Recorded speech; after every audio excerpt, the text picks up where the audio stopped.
Buenas noches a todos. La Sociedad Astronómica de México les da la bienvenida y agradece su presencia esta noche en la que, como cada miércoles, tenemos un super invitado. Agradecemos en esta ocasión al doctor Javier Hernández Dorin por aceptar esta invitación, y el día de hoy nos hablará sobre un tema súper interesante. ¿Existe realmente la materia oscura?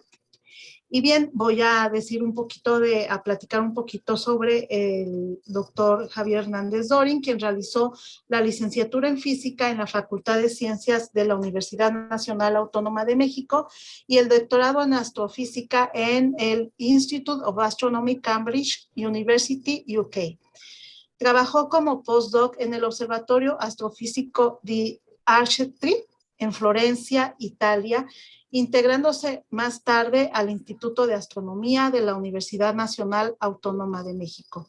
Actualmente, el doctor Hernández Dorin trabaja en diversos temas de astrofísica teórica, principalmente en dinámica galáctica, estadística de poblaciones estelares, comparaciones astrofísicas de la hipótesis de la materia oscura versus teorías modificadas de gravedad, y en el desarrollo de teorías alternativas de gravedad.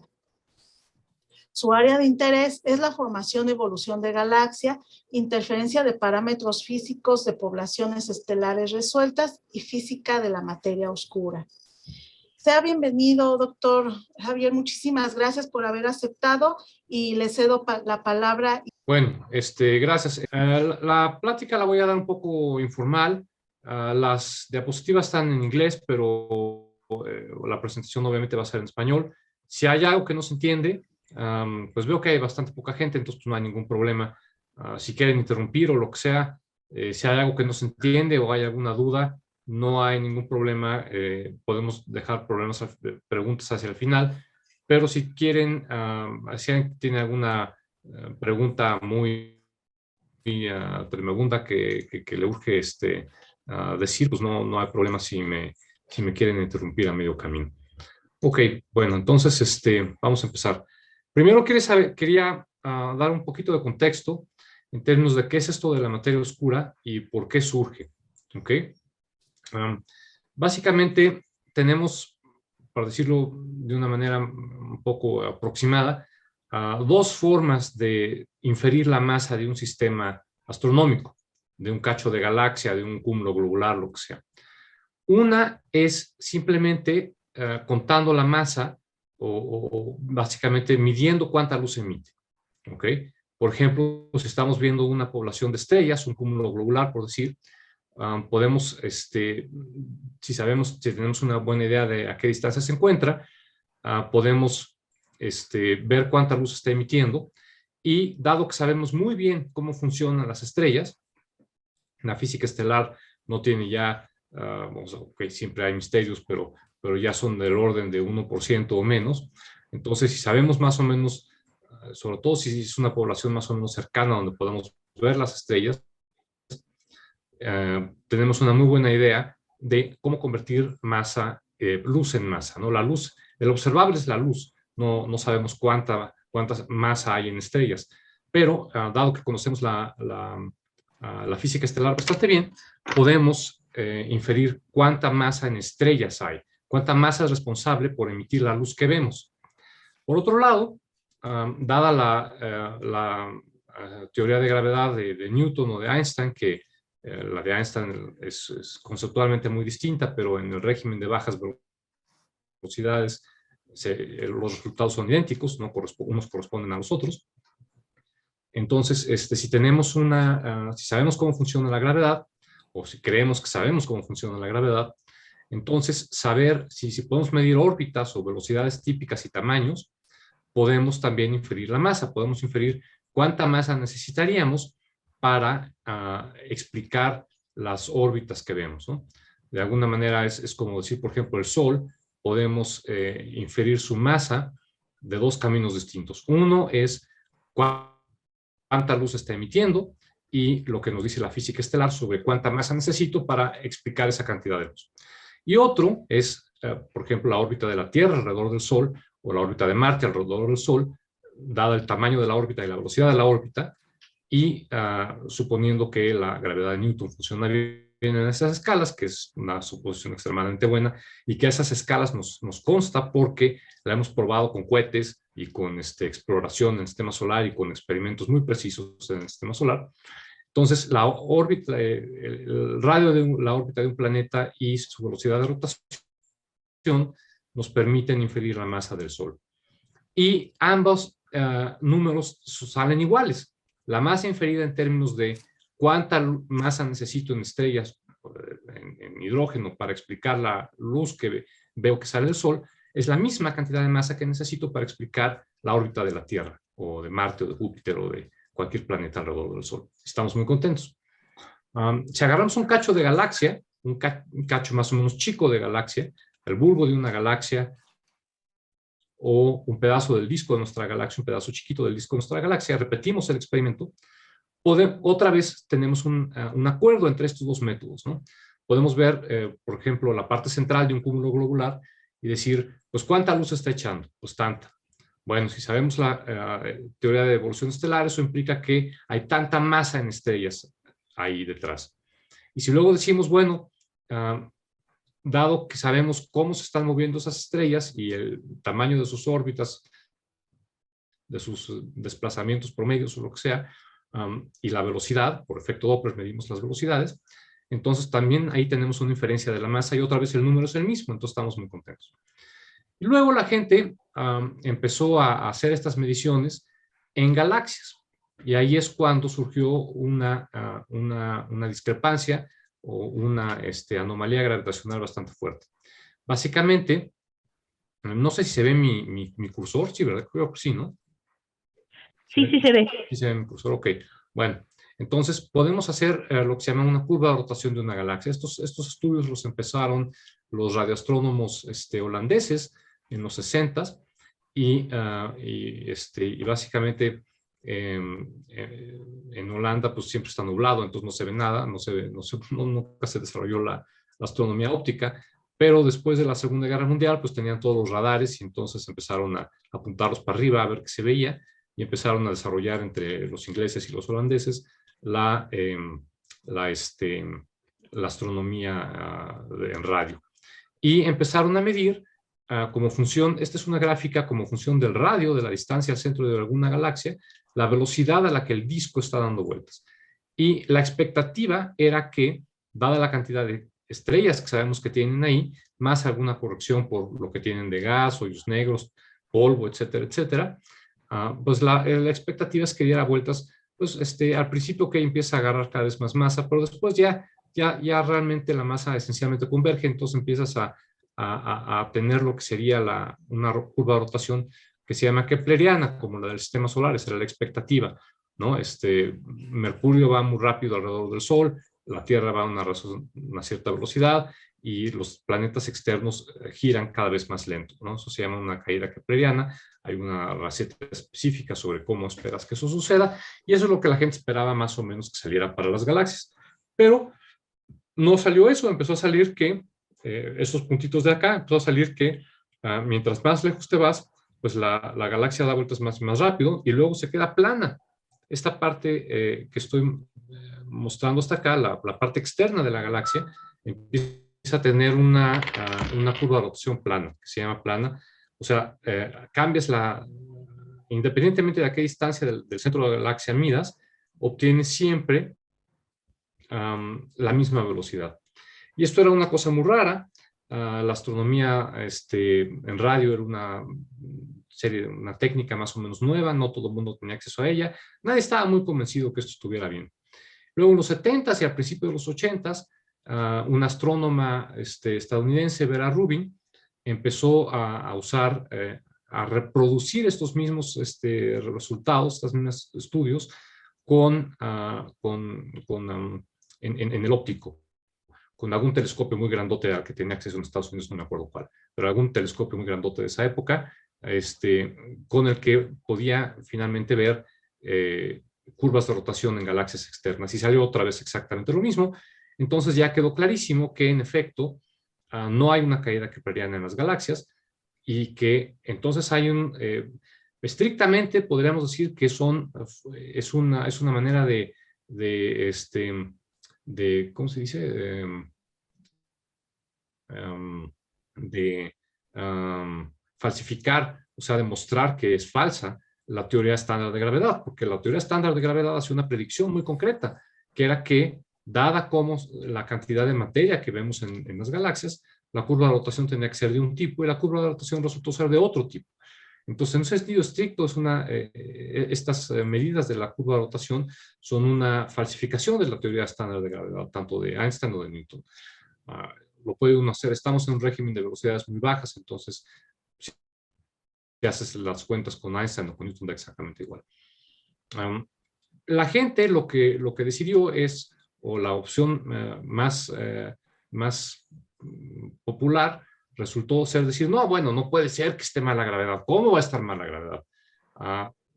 Si nos dice que tiene que haber, que hay una cierta relación según Newton entre la curva de rotación y la distribución de masa, pues esa distribución de masa tiene que ser, claro, no se ve esa masa, ¿no? La masa que vemos ciertamente no sigue la distribución que necesitamos para explicar la curva de rotación que vemos. Entonces se postuló este componente extra que se llama, que se bautizó como materia oscura, sin saber exactamente de qué se trataba. O sea, no era una propuesta muy concreta. Y de hecho, al principio, en los 70s y 80s, finales de los 70s, se pensaba que estaban viendo pues materia normal que no brillaba en el radio y que no brillaba en el óptico. Estaban pensando en pues, tal vez hoyos negros o tal vez gas muy caliente que no brilla en los rayos, que no brilla en el radio, sino que tal vez se vería en los rayos X o algo así. De hecho, si uno ve las justificaciones científicas para el desarrollo de satélites y el abrir el espectro electromagnético a estudios astrofísicos, en esas épocas un punto importante era encontrar la materia oscura, ¿no? Porque si no brilla en el óptico y no brilla en el radio, pues en alguna longitud de onda tendrá que brillar. Vamos a buscarla. Vamos a desarrollar la astronomía en rayos X y en rayos gamma y en lo que haga falta, porque pues, si la ley de gravedad es la que conocemos, pues tiene que haber un chorro más de materia. Es otra cosa, no es que falte poquita, ¿ok? Si nos creemos que sabemos cómo funciona la gravedad a estas escalas, necesitamos postular que el 95% de la masa de la galaxia es esta materia oscura. Entonces se fue abriendo el espectro electromagnético y pues no apareció nada. Entonces se empezaron a postular pues candidatos cada vez más exóticos. Y luego había pues una serie de evidencias, digamos, complementarias o confluyentes a otras escalas.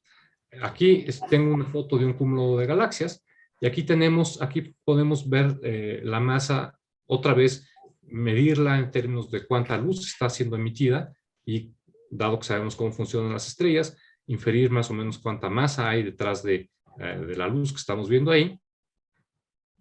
Y por otro lado, podemos usar estas galaxias, esto es un cúmulo de galaxias, cada puntito es una galaxia, se está moviendo, tenemos su velocidad y su tamaño, entonces las podemos usar otra vez como trazadores, como trazadores del potencial del cúmulo, para inferir cuál es la masa total del cúmulo. Y aparte, en estos casos, también estos arcos que se ven, estas rayitas que se ven, son imágenes distorsionadas de galaxias muy, muy lejanas.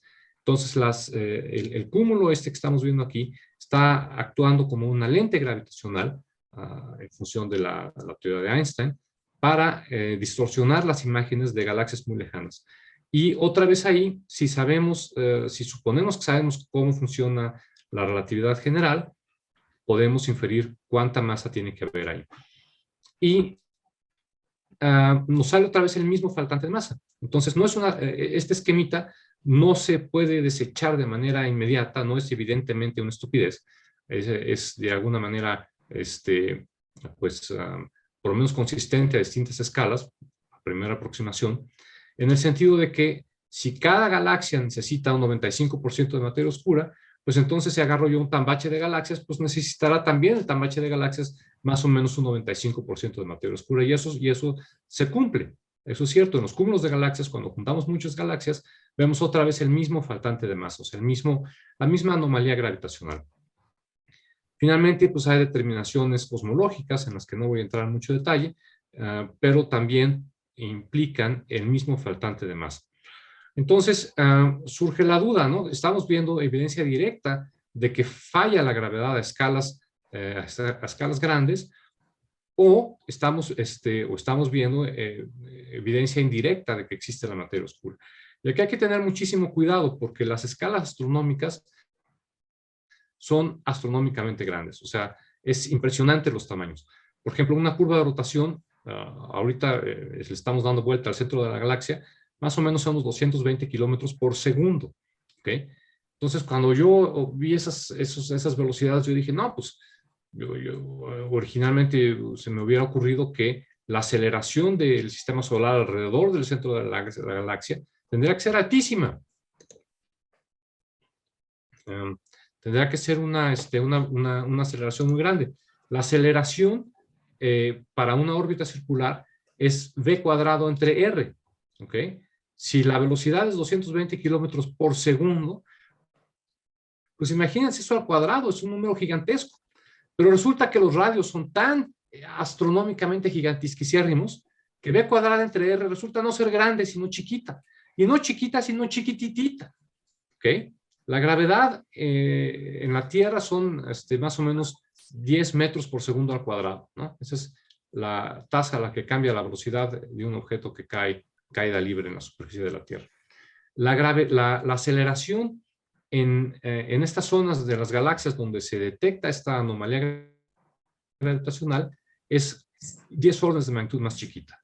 ¿Okay? Entonces, es la aceleración de la gravedad en la Tierra dividida por 10,000 millones. Entonces, es 10,000 millones de veces más chiquita, a pesar de que las velocidades son tan grandes, las distancias son tan gigantesquísimas que la aceleración en donde se detectan estas anomalías gravitacionales es muchísimo más chiquita que la aceleración en la Tierra, incluso muchísimo más chiquita que cualquier que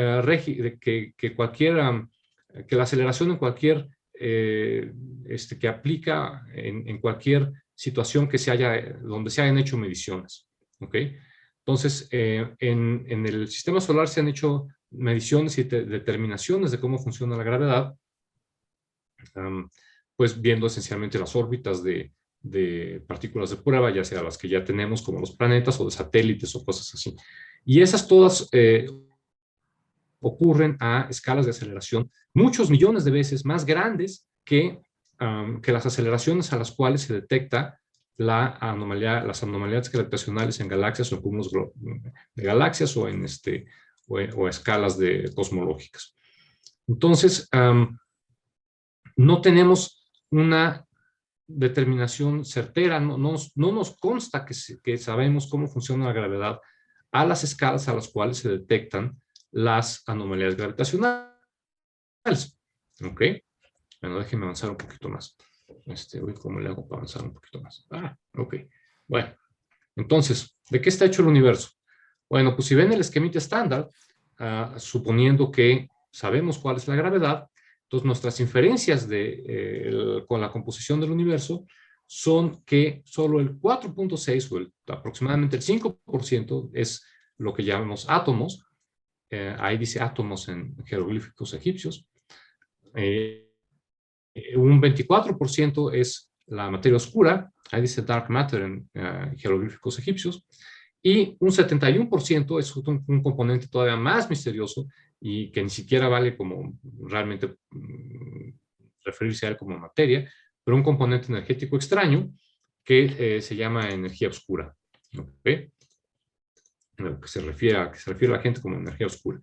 Entonces, resulta que si queremos ponernos necios en que la gravedad a escalas de aceleración decenas de miles de millones de veces más chiquita que la escala en la que sabemos cómo funciona, a fuerzas tiene que ser igual que a la escala en la que sabemos cómo funciona, pues entonces tenemos que invocar estos componentes mafufos que nadie nunca ha visto ni detectado, y terminamos con un universo donde lo que nos consta que existe, lo que estamos absolutamente seguros que sí existe, es solo el 4.6% del total.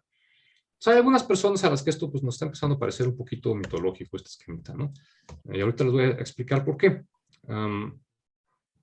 Bueno, resulta, como les decía, que estas anomalías gravitacionales solo ocurren cuando estamos en un régimen de baja aceleración y siempre ocurren cuando estamos en regímenes de baja aceleración.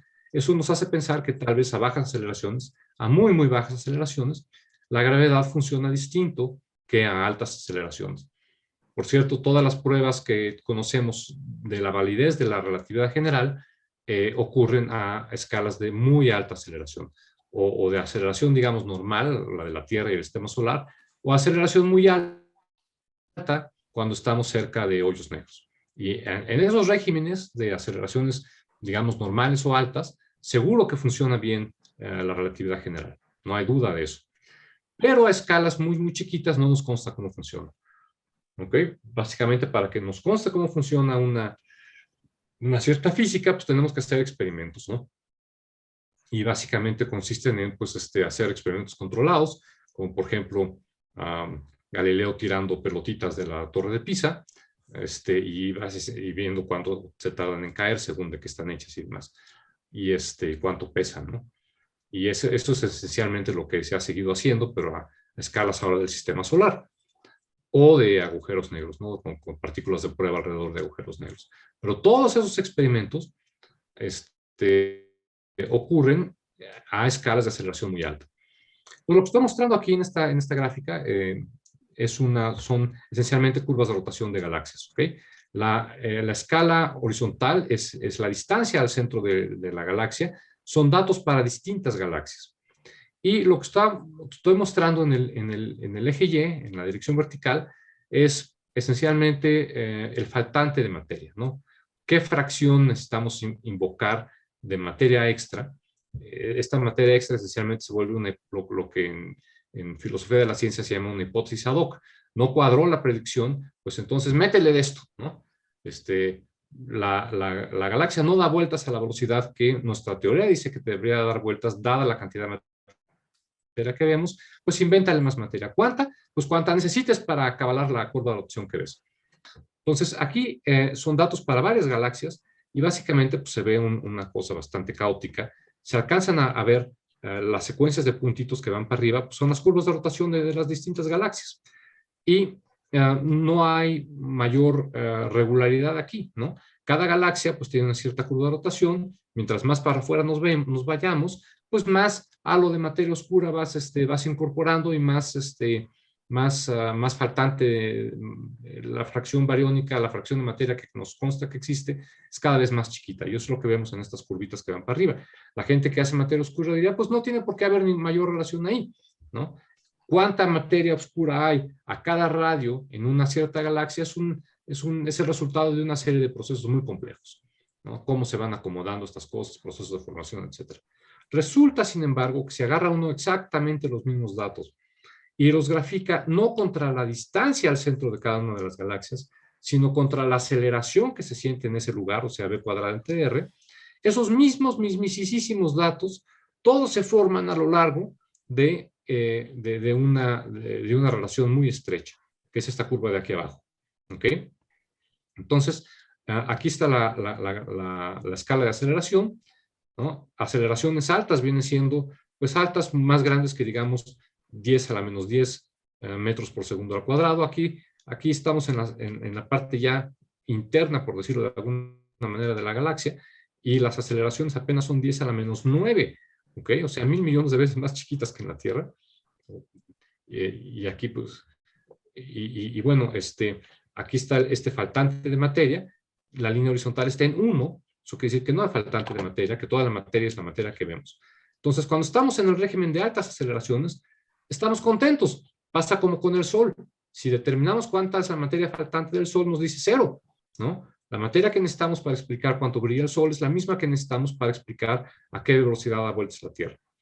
Pero en estas galaxias sucede lo mismo cuando estamos a aceleraciones más o menos grandes, mayores que 10 a la menos 10 metros por segundo al cuadrado. Pero cuando estamos a aceleraciones menores, todas las distintas galaxias que se veían como un caos en términos de simplemente ese faltante de masa como función de la distancia, pues si lo vemos como función de la aceleración, todas esas galaxias resulta que necesitan la misma faltante de materia una vez que determinamos la aceleración. Entonces, por lo menos en galaxias espirales, parece ser que hay una relación 1 a 1 entre cuánta materia oscura tenemos que invocar y cuál es la aceleración que se siente a un cierto radio. Estos puntitos, de hecho, están súper bien. O sea, siempre hay alguna incertidumbre observacional cuando estamos haciendo mediciones en astronomía. Bueno, cuando hacen, los que las hacen, yo no las hago. Pero, y de hecho, por eso se ve un poquito ruidosa, pero lo que sabemos es que, dados los errores observacionales que hay en estas mediciones, los datos son consistentes con 0 variación. ¿Okay? En astronomía nunca aparece una relación 1 a 1 consistente con errores puramente observacionales, a menos que estés midiendo una ley física. ¿Okay?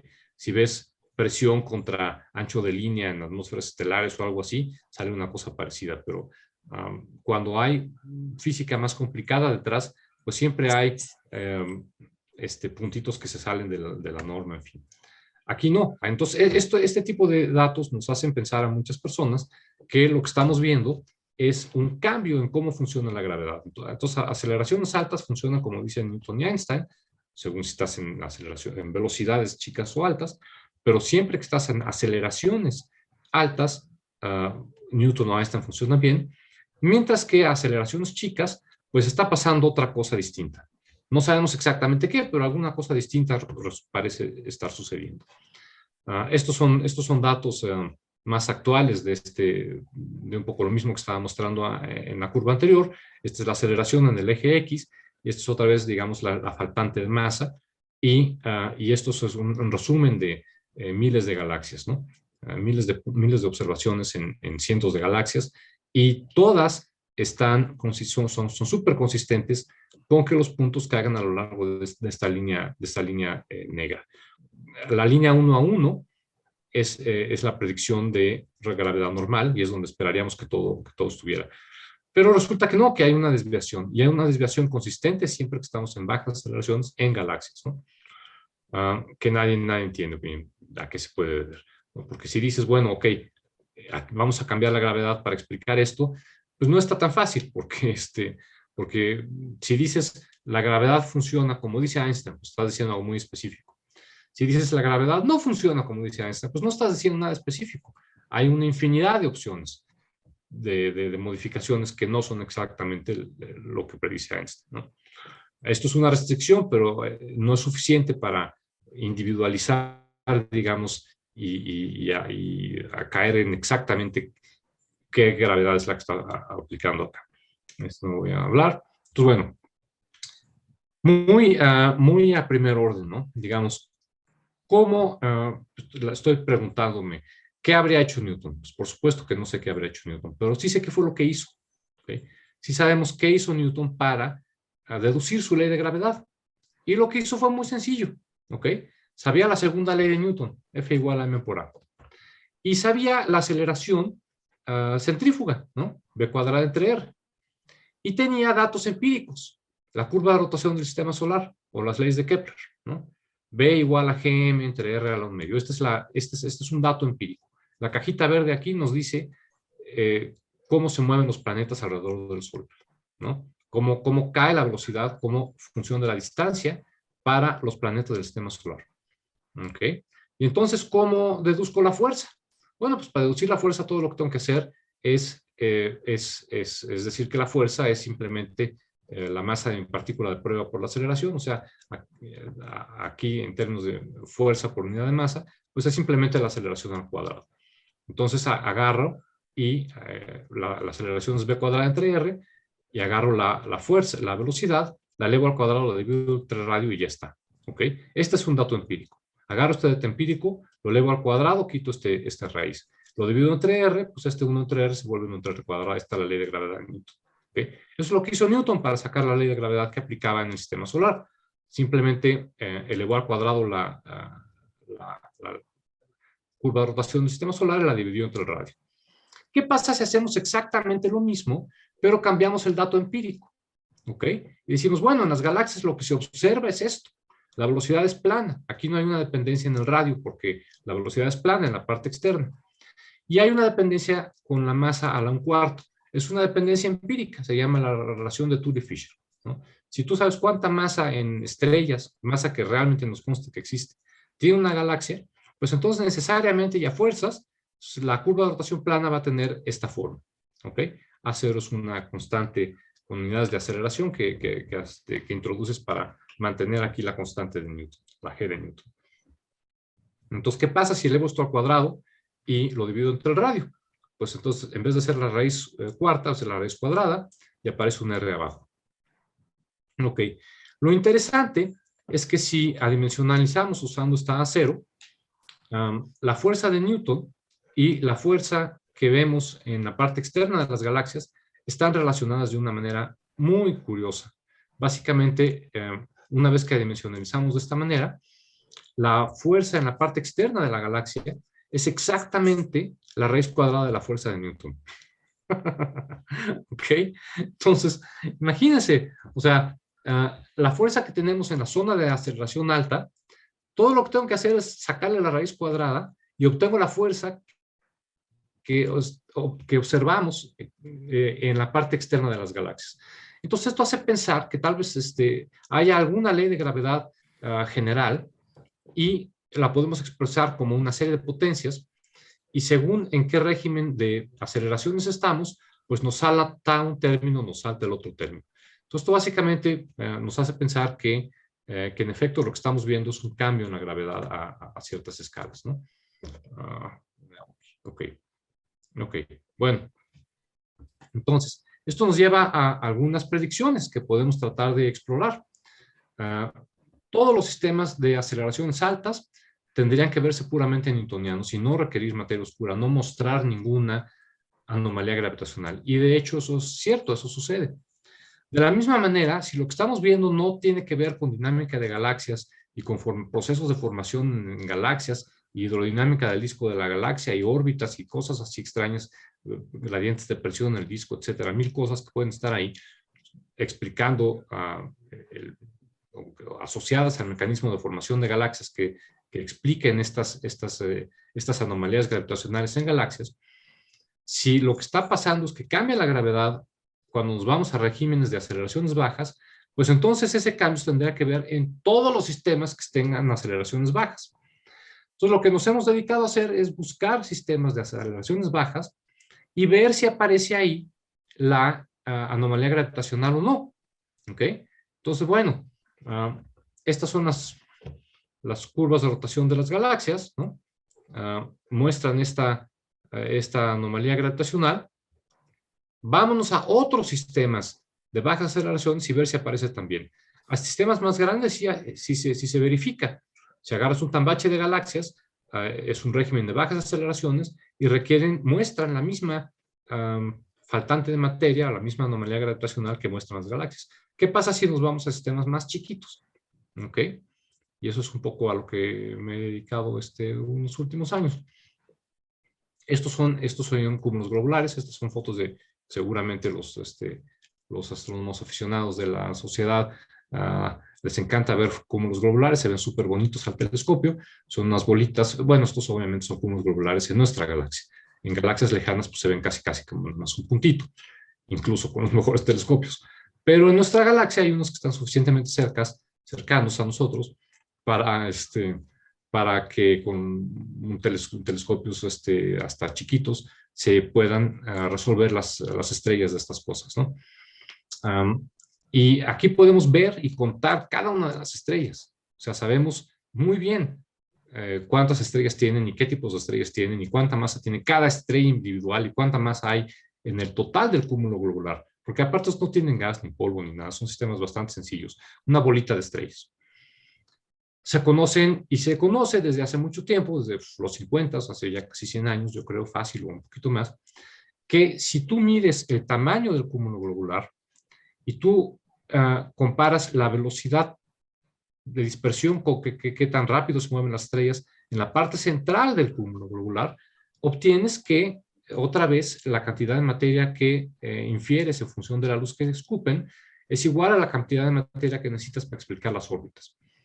Pero el punto es que por décadas, estas mediciones de la velocidad de dispersión, de qué tanto brincan para arriba y para abajo, digamos, a lo largo de la visión, para adelante y para atrás las estrellas de estos cúmulos, esas mediciones se hacían siempre en el centro del cúmulo, porque es donde hay más estrellas, ¿no? Con el borrachito que está buscando las llaves abajo del farol. Pues sí, porque donde hay poquitas estrellas está bien difícil medir la dispersión de velocidades porque hay poquitas estrellas. Entonces, conforme te empiezas a ir a la parte de afuera, empieza a haber cada vez menos estrellas y empieza a ser un problema de decidir si las estrellas que están viendo son del cúmulo o están más para atrás o están más para adelante, ¿no? Empieza a haber problemas de contaminación.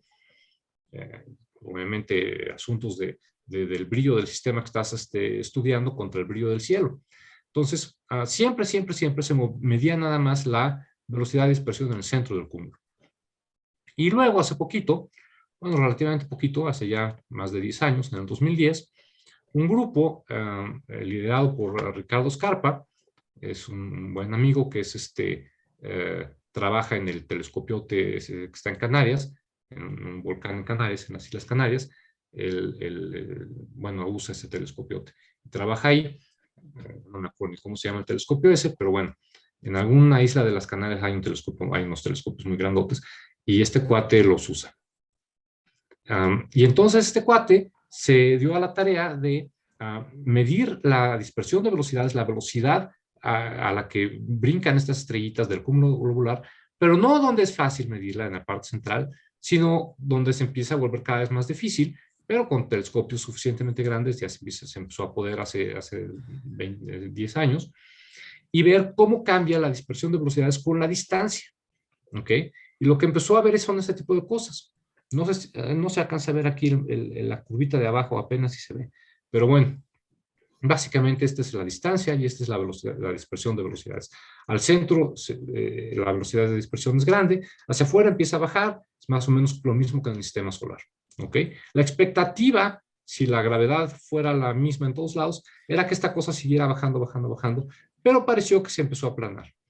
Esto ya se ha confirmado con muchos, aquí hay otro sistema donde se ve que esa cosa se aplana, y básicamente al principio nadie le creía, después lo empezaron a reproducir con otros telescopios más grandes o de manera independiente, y ahora ya no queda absolutamente ninguna duda que la dispersión de velocidades de los cúmulos globulares se aplana cuando te vas a las partes externas. ¿Ok? Y entonces, bueno, nos hemos puesto a hacer cosas como hacer modelitos de estructura de estos sistemas, y empezamos a encontrar una serie de cosas muy interesantes. Por ejemplo, aquí lo que estoy mostrando es la masa de un cúmulo globular contra la dispersión de velocidades en la parte externa. ¿Okay? Y la línea roja resulta no ser un ajuste a los datos. Resulta ser ¿se acuerdan que les hablé de la relación Tully-Fisher en galaxias elípticas de disco? Que básicamente te dice que hay una relación entre la velocidad a la que da vueltas la galaxia y cuánta masa de veras tiene, cuánta masa de la que sabemos que de seguro que existe hay. Y es esta relación donde la velocidad va como la masa a la 1/4. Pues si extrapolas esa misma ley de escalas galácticas a escalas de cúmulos globulares, órdenes y órdenes de magnitud en tamaño y masa, etcétera, etcétera, pues resulta que tienes un muy buen ajuste. Entonces, los cúmulos globulares en la parte externa se están moviendo obedeciendo a la misma, o mostrando la misma normalidad gravitacional que veíamos en galaxias. Muy interesante, ¿no? Bueno, estos son mediciones nuevas también bueno, ya nuevas. Estos son, bueno, estos son más de estos cúmulos globulares, ¿no? Son unos perfiles un poquito más nuevos. Ahora ya con Gaia hemos sacado como 40 perfiles de estas cosas y son espectaculares, ¿no? Los datos de este nuevo satélite Gaia son una cosa de ciencia ficción. No sé si conocen qué es el satélite Gaia, pero básicamente es un satélite que está todo el tiempo, es una madrolita que da vueltas y todo el tiempo está, además precesa, entonces va haciendo barridos del cielo y lo que, una vez que reducen los datos, lo que reporta el satélite es la posición y la velocidad de las estrellas, sobre todo en el plano del cielo, con una precisión, es un experimento de astrometría, con una precisión fantástica de ciencia ficción. De hecho, el encargado del satélite es un cuate con el que trabajo en Cambridge, y me decía la analogía que usan para explicar, para ilustrar el grado de precisión que tiene la astrometría de Gaia, es que obviamente para poder saber exactamente dónde está la estrella y cómo está moviendo, pues tienes que poder apuntar muy bien, ¿no? Pues bueno, el nivel con el que apunta este satélite y con el que regresa los datos es tal que si hubiera una persona parada en la Luna y tú la estás viendo desde aquí, te pueden garantizar que con un láser, digamos, le atinan, no a la persona, al botón de su camisa. ¿Ok? Esto es muchos órdenes de magnitud más de lo que había hace 10, 20 años. Entonces, bueno, ya tenemos muchos perfiles de dispersión de velocidades y siempre se aplanan a una cierta amplitud que reproduce la física que vemos en las órbitas de las galaxias, ¿no? Es una cosa muy, muy interesante, y básicamente nos está mostrando que, pues que estamos viendo la misma física a nivel de galaxias que a nivel de aquí. Por supuesto, no por supuesto, pero interesantemente, este aplanamiento ocurre cuando cruzas el régimen de bajas aceleraciones. El mismo régimen de bajas aceleraciones que te divide las galaxias entre la zona donde no ves anomalías gravitacionales y donde necesitas invocar a la materia oscura. ¿Ok? Por cierto, otra cosa que nos hace pensar en que esto de la materia oscura es un poco fantasioso, que hace que algunas personas empiecen a contemplar cada vez más seriamente la opción de que no exista, es que pues llevan como 50 años buscándola y no encuentran nada, ¿no? Entonces, obviamente eso no implica que necesariamente no exista, pero ciertamente todos los candidatos teóricos propuestos han sido desechados y cada vez tienen que inventar opciones progresivamente más esotéricas. El problema en términos de detección no es que falte materia oscura, es que no se ha detectado, no es que detecten de manera directa el 10% de la que tendría que haber, o el 50%, o el 1%. No detectan nada. Nadie jamás en décadas ha visto una sola partícula de esta cosa. ¿Ok? Entonces, eso es lo que hace que mucha gente piense que probablemente lo que estemos viendo es que en un régimen de aceleraciones que nunca jamás hemos explorado de manera directa, la gravedad funcione distinto. Otra cosa que se me ocurrió es ver estrellas binarias. Aquí hay unas fotos de estrellas binarias abiertas, muy separadas. Cuando la separación entre dos estrellas es de más de 7,000 unidades astronómicas, una unidad astronómica es la distancia entre la Tierra y el Sol, entonces esto es una binaria bastante abierta, pero hay bastantes. Si la distancia es así de grande, la aceleración con la que estas dos estrellas orbitan su centro común es del orden de la que vemos en la zona externa de las galaxias, donde observamos y detectamos las anomalías gravitacionales. Entonces la idea es, bueno, vamos a ver órbitas o digamos dispersiones de velocidades en binarias abiertas y ver si muestran anomalías gravitacionales o no. Nadie esperaba que hubiera ninguna anomalía aquí, porque la gente que trabaja o piensa en estos esquemas de materia oscura no esperaba, sabe que todos los modelos de materia oscura implican que a nivel de estrellitas hay cero materia oscura. Entonces aquí no debería de haber ninguna anomalía gravitacional. ¿Ok?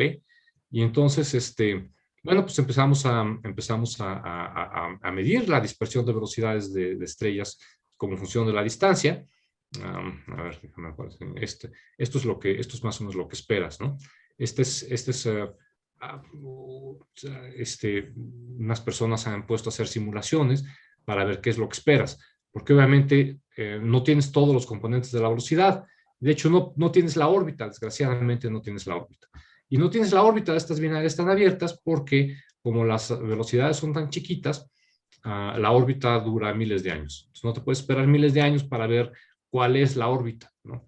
Si las estrellas son binarias, están bastante pegaditas una a la otra, pues en unos años o incluso meses, o si están muy pegaditas, incluso días, las ves dar su vuelta. Estas binarias abiertas, nadie jamás las ha visto ni las verá completar sus ciclos, porque el periodo de la órbita es de miles de años. Entonces, lo que hay que hacer es estadística, un chorro de estadística, porque además solo tienes dos bien medidos, solo tienes típicamente uno o dos componentes de la velocidad de una estrella alrededor de la otra, porque tienes efectos de proyección, no sabes cómo es la órbita. Además hay, como nada más ves la velocidad instantánea en un cierto, cuando la observas, no sabes cuál es la elipticidad de la órbita ni siquiera, ¿no? Entonces es un poco un problema. Pero hay una predicción newtoniana muy clara, que es esta que estoy mostrando aquí. Entonces aquí básicamente ves, en realidad tienes nubes de puntos, ¿no? Aquí está chueco, pero bueno, tienes una serie de nubes de puntos, porque cada estrella pues la ves a distinta fase, con distinta elipticidad, con distinta proyección en el cielo, etcétera, cada binario. Pero ya si tomas el valor promedio, digamos, de la velocidad, esta es la separación a la que observas dos estrellas binarias, y esta es la velocidad a la que, en promedio, a la que observas una población de estrellas binarias proyectadas en el cielo.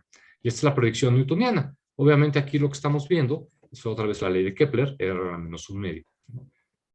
Hasta que llegas a el radio de marea, porque estas estrellas binarias están dando vueltas en el disco de la Vía Láctea, y ahí hay mareas, y hay perturbadores en el disco, y a veces cruzas los brazos o una nube molecular o no sé qué, y eso te las puede romper y artificialmente poner una separación. Pero lo importante es que este radio de marea ocurre hasta como 1.7 parsecs, ¿ok? El radio de marea es de 1.7 parsecs. Entonces, antes de 1.7 parsecs, la predicción newtoniana es que tienes que ver una caída kepleriana, ¿ok? Porque eso es lo que dice la gravedad estándar. Pues eso no es lo que se ve. Estas son estrellas binarias. La velocidad entre los dos pares de la binaria como función de la separación entre la binaria. Esta es la ley de Kepler, esto es lo que esperarías, y esto es lo que observas. Otra vez aquí ves que la cosa se aplana, y otra vez por aquí más o menos es donde cruzas el umbral de aceleración, de la aceleración crítica, aceleración a la cual en galaxias espirales y en la parte externa de cúmulos globulares aparece la anomalía gravitacional. La anomalía gravitacional está apareciendo otra vez en el mismo lugar. ¿Ok? Estos son datos de todo tipo. Estos son, bueno, ahorita les puedo explicar qué es todo esto, pero en fin. Y ahora lo estamos haciendo con Gaia también, y estamos observando pues este tipo de cosas. Déjame ver si tengo, ok. Aquí se ve bastante claro con Gaia. Tienes una precisión absolutamente increíble, y de hecho podemos ver cómo cuando la distancia, la separación entre las binarias es chica, los datos se pegan a la predicción newtoniana, ¿no? A aceleraciones grandes, separaciones chicas, el promedio de velocidad entre los dos pares de una estrella hace exactamente lo que Newton dice que tiene que hacer. Pero después, conforme nos empezamos a acercar a el cambio de régimen, pues empieza a aplanarse. Aquí ya estamos viendo este asunto de las fuerzas de marea, ¿no? Pero aquí estamos viendo un cacho plano. ¿Ok? Entonces, ¿qué más quería decirles? Bueno, estos son detallitos de eso. Ahorita lo estamos haciendo con Gaia, y cada rato salen nuevos datos de Gaia y salen unas cosas impresionantes. Ok, bueno. Nada más para acabar. Entonces, ¿cómo es este asunto? Como les decía, esta es una gráfica cubriendo una cantidad ridícula de órdenes de magnitud. Esta es la masa de un sistema en la dirección vertical en masas solares, ¿no? Entonces, una masa solar, un sistema como el Sol, por ejemplo, pues es el logaritmo de la masa en unidades de masas solares. Entonces, 0 corresponde a una masa solar, 10 a la 6 corresponde a 1.000.000 de masas solares, y así. Y esta es la distancia en kiloparsecs, ¿no? Entonces, esto básicamente muestra los distintos regímenes que estamos viendo. Arriba de esta línea moradita, es donde la velocidad de equilibrio se vuelve igual a la velocidad de la luz, que es lo mismo decir, pues se empieza a aplicar la relatividad general y empieza a aplicar, y las cosas empiezan a ver hoyos negros, ¿no? En esta zona de aquí, rosita, es donde esperaríamos y donde vemos siempre gravedad newtoniana o gravedad tipo relatividad general perfectamente bien, ¿ok? La parte central de los cúmulos globulares, la parte central de las galaxias elípticas, la parte central de espirales, los sistemas solares, ¿no? Todos estos están aquí. Pero acá tenemos ya la zona en la que la aceleración se vuelve chiquita. Y es curioso, pero siempre que cruzamos este umbral, siempre aparece la materia oscura. Entonces, digamos, esta zona azul, si tienes un sistema astrofísico donde el tamaño y la masa son tales que caen en esta zona azul, siempre todos los que se conocen necesitan materia oscura. O tal vez nos están mostrando evidencia de que aquí es donde está cambiando la gravedad. Así como aquí cambia la gravedad al pasar de una zona newtoniana a una zona relativista, pues aquí está cambiando la gravedad, pero no sabemos exactamente a qué. ¿Ok? No hay digamos, la crítica típica de la gente que cree en la materia oscura, es decir, bueno, pues si no te gusta la relatividad general, pues entonces, ¿qué? Y pues para construir una cosa así, pues necesitas a alguien como Einstein, ¿no? O sea, y pues de esos no hay muchos, entonces nadie se nos ha ocurrido algo, digamos, definitivo y comparable a la relatividad general. Entonces realmente no sabemos qué podría estar, cómo podría operar la gravedad en la zona de bajas aceleraciones. Tenemos muchos indicios que nos hacen pensar que opera de manera distinta a cómo opera en la zona de altas aceleraciones, pero no tenemos mucha idea de exactamente cómo formularla. ¿Okay? Y bueno, creo que es un poco lo que quería decirles. Tal vez si haya preguntas, podemos pasar a eso ahora.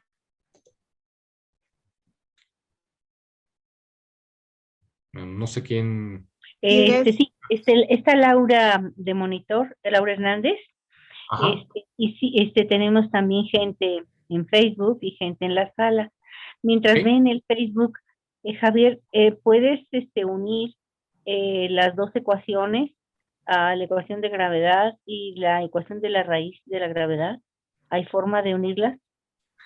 Pues sí, y eso lo hemos hecho también, pero no es algo chafa, o sea, no es algo que nos que represente para empezar, no hay una manera única de hacer esa transición. Entonces, típicamente sabemos más o menos cómo funciona cuando estás en la zona muy newtoniana o en la zona muy modificada, pero la transición siempre es complicada.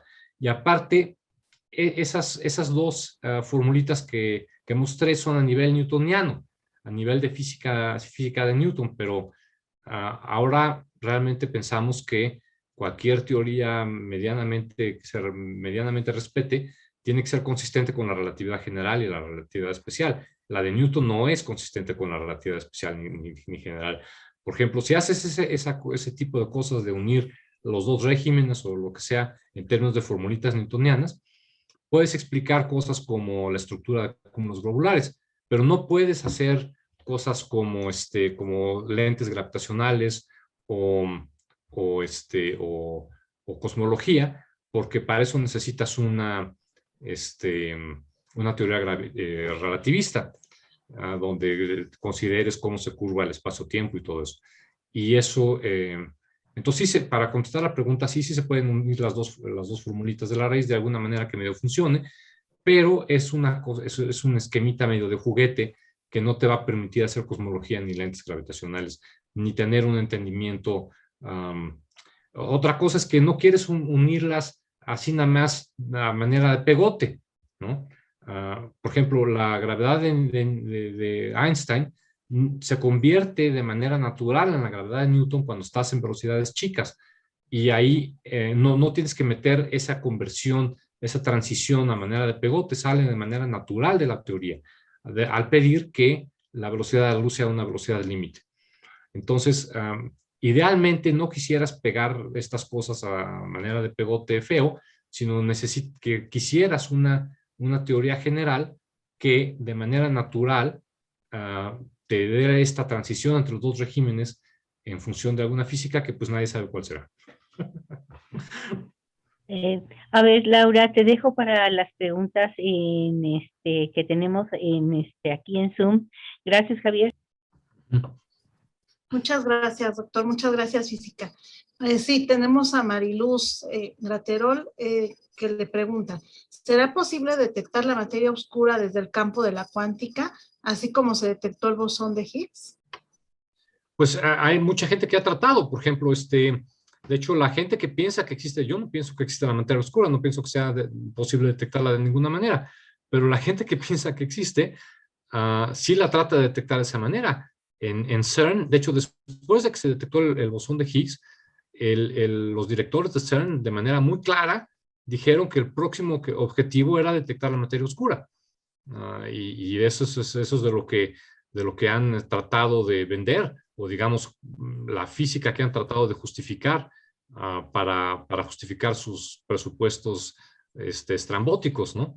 Esos aparatejos en CERN no son algo chiquito. De hecho, los tienen que apagar en invierno porque no pueden correrlos por ejemplo, en enero, porque chupan tanta electricidad que como todo el mundo tiene frío y prende sus calefactores en Europa, la red eléctrica de Europa no aguanta para que prendan su porquería. ¿Ok? Ok, no es una porquería, es una madre muy, muy chida, está padrísimo de todo lo que quieran, pero digamos, es un experimento sustancialmente caro y muy costoso energéticamente. Y bueno, y la justificación principal que ha habido o que han manejado después del descubrimiento del Higgs ha sido precisamente encontrar la materia oscura, y no han encontrado absolutamente nada. Han establecido límites cada vez más estrictos y dicen, bueno, pues es menos que esto, ¿no? O los parámetritos que miden de qué tanto interacciona con la materia normal, que se llama la sección recta y cosas así, la sección de interacción y demás, las masas, y etcétera, etcétera, pues cada vez las restringen más y más y más y más y más. Eso es algo que pues, no termina jamás, ¿no? Si la cosa no existe, pues nunca la vas a detectar y siempre vas a poner límites cada vez más estrictos. Sí, para contestar la pregunta de manera concisa, sí, la gente trata de buscarlos así y lo han hecho por décadas y no han encontrado nada. Muchas gracias, doctor. Ernesto Gómez, ¿realmente fueron ya descartados los neutrinos estériles y los acciones como componentes de la materia oscura? Los acciones no, son partículas que son por construcción muy difíciles de detectar. Los WIMPs, lo que llamaban los WIMPs, prácticamente sí, o bueno, digamos, ciertamente en los parámetros que se esperaban. Como decía, al principio la materia oscura se pensaba como materia normal que no brillaba en las longitudes de onda que ya se habían observado. Y fue cuando empezaron a hacer una serie de cálculos de consistencia y abrir el espectro electromagnético a todas ya esencialmente las longitudes de onda, que se desecharon esas opciones y se empezaron con otras cosas. Nos olvidamos o la gente se olvidó de átomos normales y empezaron a irse primero a neutrinos viles y vulgares. Los neutrinos tienen una gran virtud, existen, ¿no? Eso sí, ahí están. Tienen una masa muy chiquita y tienen una serie de problemas y no funcionan para fabricar estructuras de galaxias y demás. Entonces, después de un tiempo se desecharon los neutrinos y se postularon estas cosas que se llamaban partículas masivas débilmente interactuantes, ¿no? Que la abreviación en inglés serían estos WIMPs. Y pues ya los desecharon también, los estándar, ¿no? Entonces empiezan a tener que buscar opciones cada vez más y más estrambóticas, hasta el punto en que uno lee los artículos que publican los físicos y hacen cosas como pensar en universos paralelos, bueno, no exactamente universos paralelos, pero digamos, suponer que vivimos en un universo con muchas dimensiones, ¿no? Como en teoría de cuerdas se supone que hay 15 dimensiones, 16 o 20, no sé cuántas. Entonces, si hay muchas dimensiones espaciales, pero nosotros solo tenemos acceso a las 3 que conocemos. La idea es que puede ser que la materia oscura esté aquí cerquitita, a una longitud de Planck, pero a una dirección que es así como que imposible de apuntarle, ¿no? Casi la hueles, ¿no? La tienes aquí enfrente. Y la gravedad de esa materia oscura sí nos afecta, pero está fuera en otra dimensión así extraña, a la que no tenemos acceso. Entonces, por principio, indetectable, ¿no? Entonces, todas las opciones detectables, o muchas de las opciones detectables han sido eliminadas una tras otra. Mucha gente se dedica a postular partículas de materia oscura cada vez más indetectables, y otros ya se dedican a proponer partículas indetectables, ¿ok? Entonces, postulan un esquema donde el 95% de todo lo que existe es indetectable. Pero eso ya no suena a física, ¿no? Eso ya a mí no me suena a ciencia. Son las matemáticas, o sea, puedes construir el modelito, pero ¿cómo vas a poder jamás tener una confirmación de tu hipótesis? Si es indetectable, si está en la 28ª dimensión, la materia oscura, y ahí vive, ¿no? No la podemos tocar nunca. Entonces, pues sí, no sé si eso responde exactamente a la pregunta o más o menos. Gracias, doctor. ¿Podría haber... Sí, adelante. ¿Qué exactamente era la pregunta de Ernesto Gómez? De si realmente fueron ya descartados los neutrinos estéreos. Sí, muchas veces sí. Sí. Arturo Ibarra agradece mucho por la plática, ha sido muy ilustrativa y llena de misterio. No sabía que se había medido la materia oscura a nivel de órbita de estrellas binarias. Entonces, ¿habría dicho efecto en cúmulos abiertos, como por ejemplo en las Pléyades? Pues es una buena pregunta. Puede ser. Lo que pasa es que, por ejemplo, los cúmulos abiertos tienen el problema que no son sistemas en equilibrio, sino que se están diluyendo, se están evaporando. Entonces ahí la física es más complicada, ¿no? Porque no tienes un sistema en equilibrio que esté haciendo siempre lo mismo. Tendrías que, o sea, sí puede ser que se pudiéramos pensar, lo voy a anotar, no es mala idea, ver qué se puede hacer con respecto a determinar si se sabe cuál es la gravedad. Lo malo es que en cúmulos abiertos la gravedad no es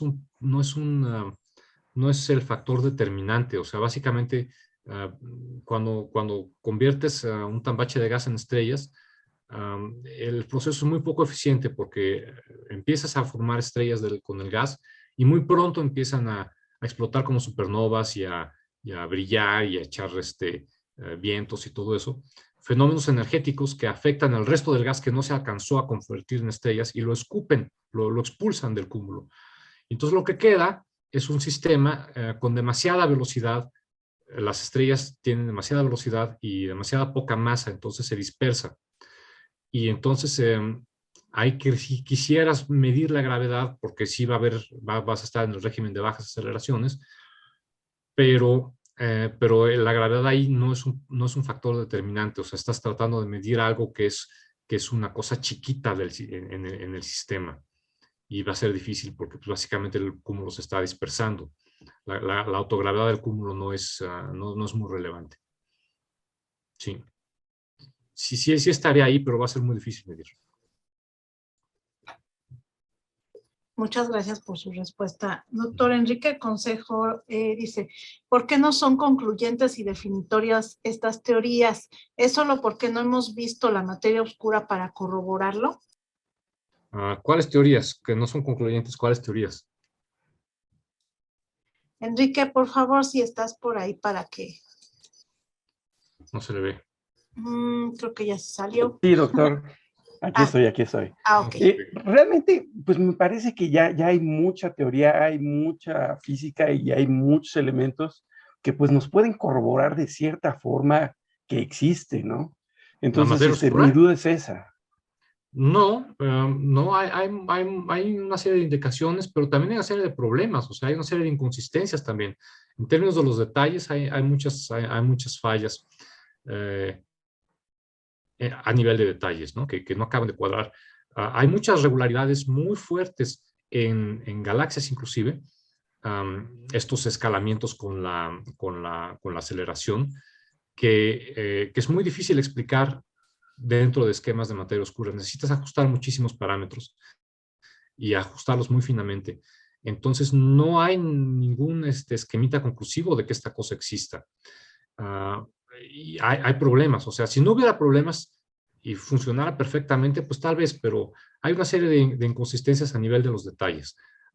Digamos, a primer orden jala muy bien, pero en términos de los detalles, incluso a nivel de galaxias, hay una serie de inconsistencias chiquitas que son muy problemáticas y que no dejan de molestar a la gente, y que no se han podido resolver de manera satisfactoria y clara. Entonces no queda claro que sí a fuerzas exista. De hecho, por ejemplo, yo sé que en muchas presentaciones de divulgación y demás empiezan, sabemos que existe la materia oscura y bla, bla, bla, bla, y ahí se arranca, ¿no? Eso es una mentira vil y asquerosa. O sea, esas personas deberían de zapotearlas en la plaza pública por decir estupideces. No es una verdad absoluta que exista, ¿no? Por ejemplo, es una verdad científica que la Tierra es redonda. Si mandas artículos de investigación a las revistas arbitradas diciendo que la Tierra es plana, no llega ni al árbitro, porque saben que este es un loco diciendo estupideces, ¿ok? Pero todos los años publicamos miles y miles de artículos diciendo que no existe la materia oscura, porque no es una realidad científica que la materia oscura exista, es una hipótesis ad hoc que se mete a fuerzas para cuadrar las expectativas de la teoría estándar de gravedad con las mediciones que refutan esa teoría a escalas de bajas aceleraciones. ¿Ok? Ahora, no queda claro tampoco cuál será esta teoría alternativa, pero ciertamente se publican miles de artículos suponiendo que no existe la materia oscura y viendo a qué llegas con eso, ¿no? Entonces, espérame tantito porque creo que esto se va a apagar. Déjame enchufo rápidamente. Perdón. Pero sí, o sea, si se detectara la materia oscura, pues otra cosa sería, ¿no? Ya, si te digo que la burra pintas porque tengo los pelos en la mano. Si me tenía los pelos en la mano, pues ahora sí ya te creo.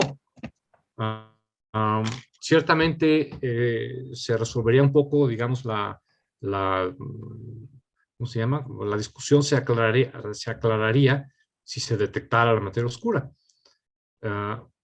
Pudiera ser, pues, pero, o sea, en general, y además el punto es que no es un componente menor, ¿no? O sea, resulta que tenemos que creernos que estamos en el esquemita científico a nivel cosmológico termina siendo uno donde el componente determinante es algo que nadie nunca ha visto.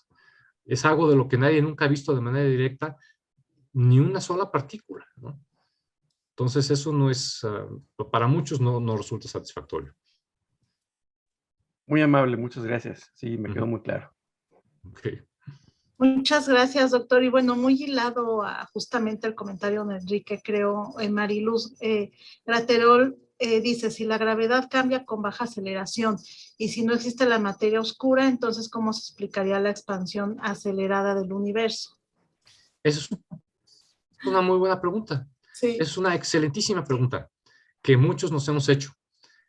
Y la respuesta resulta ser bastante interesante. Hay, digamos, un poco el ideal en este esquema, en este campo de esquemas de gravedad modificada, es encontrar una modificación que resuelva tanto la materia oscura como la energía oscura. O sea, que resuelva tanto las anomalías gravitacionales a nivel galáctico y cúmulos globulares y demás, donde resulta que necesitamos más materia para explicar lo que vemos, y al mismo tiempo resolver no necesitar invocar esta hipotética, ¿cómo se llama? Energía oscura, constante cosmológica o lo que sea, para explicar la expansión acelerada del universo, ¿ok? Parecería contradictorio, porque por un lado dices a nivel galaxia, pues necesito más gravedad, necesito más jalón, necesito más masa. Y a nivel cosmológico, resulta que es lo contrario, ¿no? Porque típicamente te explican a nivel, digamos, divulgación, que este asunto de la expansión acelerada requiere pues algo así como gravedad negativa, ¿no? Requiere que algo empuje afuera. Resulta que no es así. Hay una serie de esquemitas covariantes o digamos términos de modificaciones de la relatividad general ya publicados que funcionan y que checan muy bien, solo funcionan en el régimen de baja aceleración. No se conoce la transición se tiene que meter a mano como pegote, no hay una física de la transición, no sabemos por qué. Pero sí se puede construir esquemitas de relatividad general modificada que dan, que no requieren materia oscura a nivel galáctico, y esa misma modificación explica la expansión acelerada. Y la verdad nos costó mucho trabajo entender qué estaba pasando, pero lo que pasa, lo que te permite entender por qué logras esos dos efectos aparentemente contrarios con la misma modificación, es que es considerar un poco que estás hablando de sistemas con una simetría muy distinta, ¿no? Entonces, si piensas en una galaxia, tienes un centro, ¿no? Tienes el centro de la galaxia, tienes el bulbo y la zona alrededor, entonces lo puedes pensar como una bolita o el Sol y alrededor del Sol que está pasando, en fin. Ahí tienes un sistema con una simetría esférica esencialmente y con un centro hacia el que quieres jalar más. Entonces, más gravedad es más jalón hacia el centro, ¿ok? En el caso cosmológico, no. La simetría del caso cosmológico es muy distinta, ¿ok? Ahí lo que tienes es un sistema homogéneo y en principio isotrópico, ¿ok? Digamos, esas son las hipótesis que se usan siempre para describir los modelos cosmológicos, lo que se llama la métrica de Friedman-Robertson-Walker, o lo que sea, cualquier cosa de esas. Ahí no tienes un sistema estático, sino tienes un sistema en expansión típicamente, o contracción puede ser, pero digamos en expansión, y tienes un sistema donde todos los puntos son iguales, ¿ok? No tienes este centro hacia el cual te está jalando la gravedad, no hay tal centro, todos los puntos son iguales. Tienes un sistema homogéneo, todos los cachos son iguales, e isotrópico. Para donde voltees ves lo mismo. Las galaxias no son isotrópicas. Si volteo hacia el centro de la galaxia, veo un chorro de estrellas. Si volteo para el otro lado, veo bien poquitas estrellas. ¿Okay? No es isotrópico. Entonces, un sistema con simetría esférica no es isotrópico y no es homogéneo. Mientras que el universo sí. Y el modelo que usas para describir el universo es isotrópico y homogéneo. Entonces, ahí, si piensas, los distintos pedacitos que se están expandiendo un poco porque todo el asunto se está expandiendo. Y como que para allá tienes un chorro de masa, un chorro de universo, un chorro de dinámica. Entonces, más gravedad en ese caso, en el caso donde no tienes un centro, donde no tienes un centro hacia el cual la gravedad está jalando. En la galaxia hay un centro, hay un punto hacia el cual está dirigida la gravedad. En el universo no. En el universo tienes una geometría muy distinta y unas simetrías opuestas en cierto sentido a la geometría de simetría esférica, ¿no? Porque lo que tienes es una situación donde todos los puntos son iguales y todas las direcciones son iguales, ¿no? Homogeneidad e isotropía. Y ahí le aumentas la gravedad y obtienes más aceleración. ¿Okay? Tienes más de lo que esté haciendo. Si en la galaxia tienes órbitas que están balanceando el jalón hacia el centro, le pones más gravedad, tienes más jalón hacia el centro. En esta expansión isotrópica y homogénea, si tienes más gravedad, pues hace más de lo que esté haciendo. Si se está expandiendo, pues se expande más rápido, incluso aceleradamente. Y matemáticamente se puede demostrar, ¿no? Hay modelos publicados de modificaciones de la relatividad general que no requieren materia oscura a nivel galáctico y que te dan la expansión correcta, acelerada. Pero es una muy buena pregunta que nos costó mucho entender. Sí, muy buena pregunta. Muchísimas gracias. Agradece Mariluz. Muchas gracias, muy interesante. Y nos está siguiendo en Facebook el doctor Salvador Cuevas Cardona. Le dice saludos, Javier, buena plática.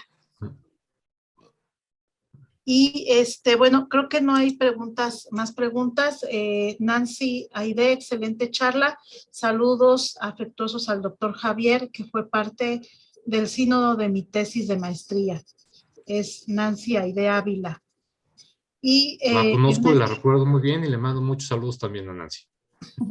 Ernesto Gómez Santana, ¿algún libro que hable de esta modificación de la relatividad? Sí, desgraciadamente, bueno, libro, no, libro que hable de esta modificación a la relatividad que funcione, no. Hay una serie de artículos de investigación que ya están publicados, principalmente, bueno, no principalmente, hay varias gentes que dedican a eso, cuatro que se llama Salvatore Capocielo, o Sergio Mendoza tiene varios artículos ya, mostrando este tipo de asuntos. Hay libros en inglés, no creo que se hayan traducido, hablando de todo este problema de cómo las anomalías gravitacionales que típicamente se explican en términos de materia oscura muy probablemente se refieran a modificaciones de la gravedad. Hay unos libros de un cuate que se llama Sanders, que de hecho son muy, muy interesantes porque él ahorita es un viejito, pero es de los pioneros radioastrónomos holandeses, entonces pues él fue de los que construyeron todo este esquema, ¿no? Entonces, y ahorita ya piensa que pues, eso de la materia oscura es una mafufada. Por ejemplo, también muchas veces en fin, muchas veces cuando se refieren a esta cuata Vera Rubin, la que midió las curvas de rotación en el óptico, dice, no, descubrió la materia oscura. Ella nunca, jamás dijo semejante estupidez, descubrir la materia oscura. Ella decía, descubrí que las curvas de rotación son planas, ¿no? Lo otro es una interpretación. Lo que sí me consta, y sí es a fuerzas, es que las curvas de rotación de las galaxias son planas. Y sí, ella fue de las principales descubridoras de ese asunto, ciertamente en el óptico. Los radioastrónomos holandeses ya sabían, pero ella lo verificó en el óptico de manera independiente, súper chido. Ajá, la curva de rotación es plana. Eso solo implica que existe la materia oscura si a fuerza si quieres que la gravedad a esas escalas, órdenes de magnitud, más de 1.000.000 de veces más chiquita que cualquier cosa que jamás se haya explorado directamente, a fuerzas tenga que seguir siendo igualita. Es otra cosa, o sea, no hay ningún... Antes creía Newton, en la época de Newton, pues creías que cuando tienes una ley física lo que estás haciendo es leerle la mente a Dios, ¿no? O sea, puta, así es la neta, ¿no? Esa es la realidad. Ya tengo la receta. Ahora no pensemos eso, ¿no? De hecho, pues Newton se vio que cuando estás en velocidades muy grandes, en campos gravitacionales muy fuertes, deja de ser válido. Y empieza a haber una serie de anomalías que se explican ahora en función de relatividad general y demás. Ahora más bien, prácticamente todo el mundo que hace ciencia lo que piensa es que si tienes una ley física, pues lo que tienes es un ajuste matemático y una cierta conceptualización que es válida en algún rango de parámetros, ¿no? Yo no conozco ninguna ley de física que valga de manera universal, independientemente del rango de parámetros en el que estés. O sea, cualquier otra cosa prácticamente tiene un rango de validez. Entonces, pretender que la gravedad no tiene rango de validez me parece ridículo. Además, de manera estricta sería una estupidez porque sabemos que, por ejemplo, no es consistente con la mecánica cuántica. Entonces, la relatividad general no puede ser la respuesta final absoluta porque no cuadra con la cuántica, ¿no? Entonces, la gente busca la gravedad cuántica porque saben que a escalas de Planck, a escalas muy chiquititas y escalas de energía muy altas, no puede ser posible que la gravedad y la cuántica estén bien. Son una buena descripción a ciertas escalas, pero va a haber escalas a las que por lo menos una de las dos va a fallar y vas a tener que cambiarle. Entonces no me parece en absoluto descabellado, dado que sabemos que hay escalas a las que la relatividad general no va a funcionar, que son las más chiquitas y eso todo discute, ¿no? No hay ninguna razón para ponerse necios que a escalas al otro lado, ¿no? De aceleraciones muy fuertes, para siempre, para todos los órdenes de magnitud que se le quiera uno poner, va a seguir siendo rigurosamente válida, ¿no? Tienes que plantear que la relatividad general a escalas súper grandes es inmutable.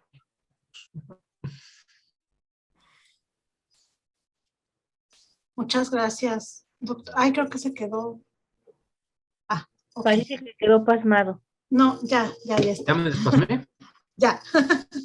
Doctor, pues muchísimas gracias, de verdad, una plática sumamente interesante. Y Ya me despasmé. No, al contrario, al contrario. muchísimas gracias. Bueno, si no tienen ninguna otra pregunta en Zoom, perdón, en Facebook no hay otra pregunta. Entonces pasamos ya a la parte de agradecimientos. Si gusta, por favor, para poder compartir pantalla. Dejar de compartir. Y ¿Qué cosa? ¿Qué que hago? sí. ¿Qué? Dejar de compartir. Perdón, Creo sí, que por favor, Arturo ahora muchas tenía alguna gracias. pregunta. Creo que ya dejé de compartir.